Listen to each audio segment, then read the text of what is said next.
Questa avventura nasce da un'idea di Fabrizio, nostro amico, collega e scrittore di racconti inerenti alla Grande Guerra, che anche qui in Friuli ha causato migliaia di morti e lasciato segni indelebili nelle nostre montagne. Quindi eccoci qui, la squadra della New Dental Center guidata da Fabrizio, che ci accompagnerà in un autentico museo a cielo aperto, le trincee del Palpiccolo in Carnia, per i sentieri percorsi dalle cosiddette portatrici carniche.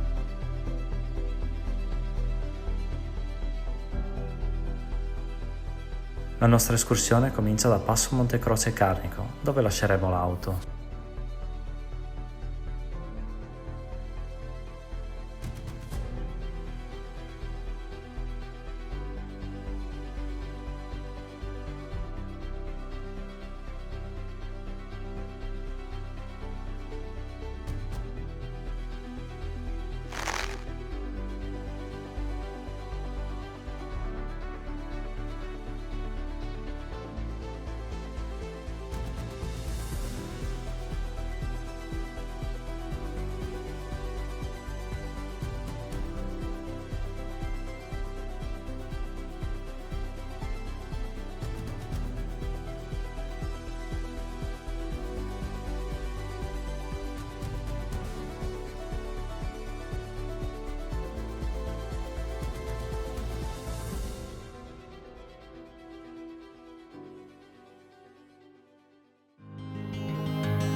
Allora, se vi posso consigliare una lettura, non è per fare pubblicità, ma è andata molto bene.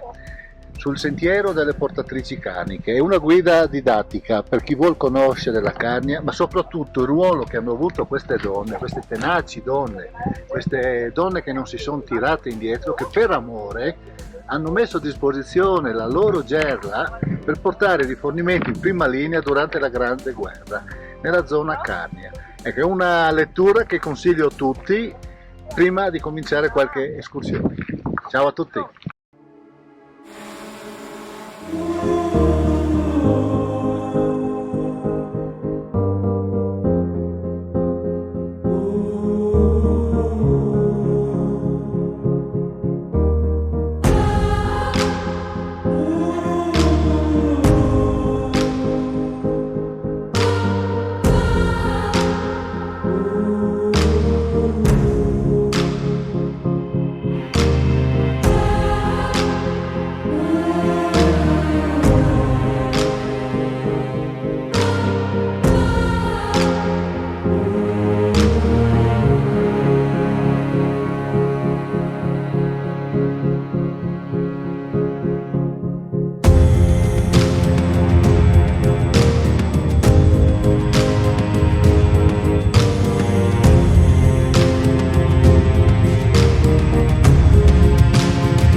Ci sono momenti in cui un uomo deve prendere delle decisioni drastiche. Decidere se andare al Museo della Grande Guerra oppure Sagra della Birra a Paluzza. Non c'è dubbio, la Sagra della Birra! Sagra della birra! Sono le 3:15, siamo rientrati al Passo Montecroce, bellissima gita.